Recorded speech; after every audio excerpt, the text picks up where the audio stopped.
Teman-teman media yang saya hormati, baru saja Bapak Presiden menerima kunjungan kehormatan dari para Menteri Luar Negeri ASEAN dan juga Sekjen ASEAN, yang kebetulan baru Sekjen ASEAN ini adalah dari Kamboja setelah Sekjen dari Brunei Darussalam selesai menjalankan tugas pada akhir tahun lalu.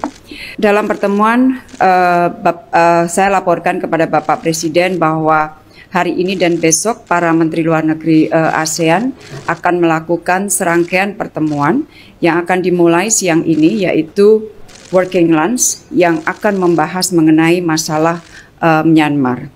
Kemudian diikuti dengan ASEAN Coordinating Council dan besok kita akan melakukan pertemuan retreat. Rangkaian pertemuan para Menteri Luar Negeri ASEAN ini merupakan pertemuan besar pertama yang dilakukan di bawah keketuaan Indonesia. Di dalam pertemuan tadi, Bapak Presiden menekankan dua hal. Yang pertama adalah bahwa ASEAN tidak boleh menjadi proksi siapapun. Di sini Bapak Presiden menekankan pentingnya sentralitas dan kesatuan ASEAN yang perlu terus dijaga, karena ini adalah modal utama ASEAN. Dan Bapak Presiden menekankan pentingnya penghormatan terhadap prinsip-prinsip demokrasi, hukum internasional, hak asasi manusia sesuai dengan apa yang ada di dalam piagam ASEAN. Bapak Presiden juga menekankan bahwa 5 Point of Consensus akan tetap menjadi mekanisme utama ASEAN di dalam mengadres isu atau perkembangan di Myanmar. Itu yang pertama.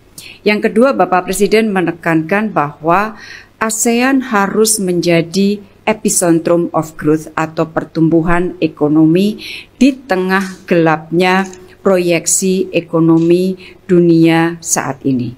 Namun Bapak Presiden kembali lagi mengingatkan bahwa kita akan dapat menjadikan ASEAN sebagai epicentrum of growth kalau kita mampu menjaga stabilitas perdamaian di kawasan. Jadi intinya itu yang disampaikan oleh Bapak Presiden, dua hal tetapi sangat substantif, sangat signifikan, dan apa yang disampaikan oleh Bapak Presiden tadi diapresiasi oleh semua Menteri Luar Negeri ASEAN.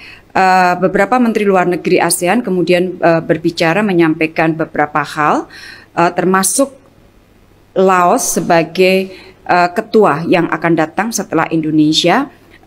Sekjen ASEAN juga bicara, kemudian Menteri Luar Negeri Singapura dan Menteri Luar Negeri Thailand.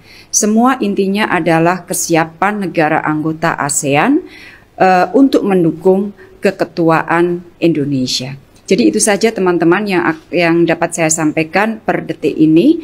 Mulai siang akan ada pertemuan seperti yang saya sampaikan tadi, dan di akhir pertemuan hari ini saya akan menyampaikan juga press briefing dari ASEAN Sekretariat mengenai hasil bahasan pada hari ini.